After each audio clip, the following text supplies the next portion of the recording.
This is Sister Zombie, a memoir by Anna Appleby. This podcast is performed by Angie Morency, written and produced by Harold Brody. For all information about music and sounds, including links to composers and tracks, go to sisterzombiessounds.info. When we last left our story, Anna had stolen a dead frog from Mr. Spellman's biology class.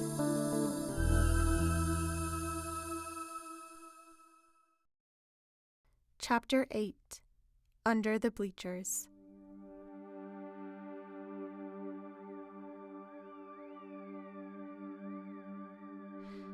The wind was still that day, I remember. During the lunch which I always forewent, I made my way to where I could be alone, in this case outdoors, under the bleachers of the football field, where the sun shone through in only the tiniest of bands. Later in the afternoon, the field would be a hive of activity, but for now it was quiet. I sat in the untrodden dirt, adjusting the skirt of my school uniform. I placed my school bag next to me carefully, since through its fabric the oblong board to which the frog was pinned stretched the fibers to near breaking point if one wasn't careful. I unzipped the bag with no less unconsidered dexterity and removed the hideous diorama of death. With the wind being still, I knew I was alone. My ears told me so. With the frog prone beside me, I leafed through the manual of voodoo. Say what you may about the perfunctory manner of this book, it was perfectly adequate as an introduction to and a manual of sorts for the arts in question.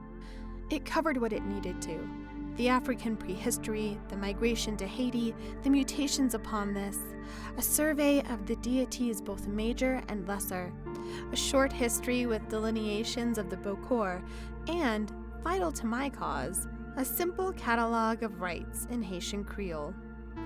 I found a passage that I had identified in biology class. It was an incantation. No English translation was provided, not for this nor for any other transcriptions of the rites. The Haitian Creole language, though, was a transfiguration of the French, and this I recognized, since French was my high school language study of choice. And even though I was a poor student in any class, French seeped into me, and was often the language that I dreamt in. So strangely it came more easily to me than my native tongue, at least to my subconscious. I hunched over to speak to the frog, the book in one hand, and I whispered the Creole words as if they were French. Nous es l'amour, moment on j'en fille, sauve la vie, en non tout monde ça a. Nothing happened. Surely this was an issue of pronunciation, so I tried different versions and accents, enough variations of the diction to cover all possibilities. It took several minutes, and soon I felt I had exhausted the process, but still there was no sign of anything happening to the frog. Not that I knew what to expect. Would it twitch? Would it hop back to life, smile, and kiss my cheek? Yes, even I wasn't immune to the comic absurdity of it all. Somehow, when I was naked and covered with oil in a midnight field trying to turn myself into a she-wolf at age 10, I think then I had more dignity. At least then I was exploring some small compartment of my identity.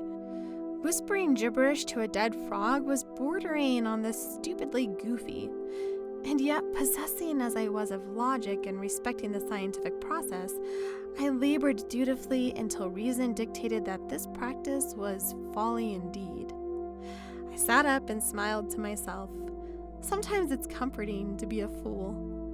I casually spoke 2 words of my own invent toward the supine frog, this time in my semi-native French.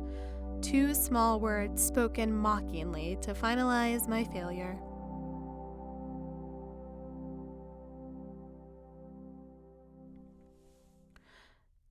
Éveillé, zombie.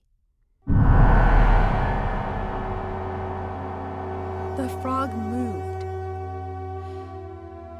It was ever so subtle, but there it was for me to see.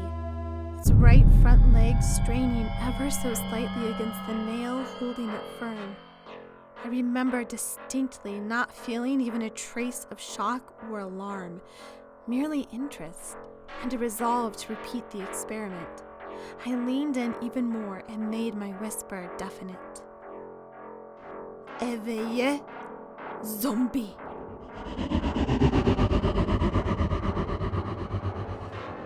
And with the new clarity of the phrase, the body of the frog in its entirety rose up in anger against its constraints. And in the quick, it was done. And to the suddenness of this seizure, I responded in kind and flung the unholy corpse, board and all, into a narrow band of darkness and dirt in the tiniest reaches of the dim under the bleachers, before grabbing my bag and leaving that immoral altar in the utmost haste, vowing to forego any further investigations of this ilk forever, convinced of its unnatural essence, a crime against the beauty of what has passed.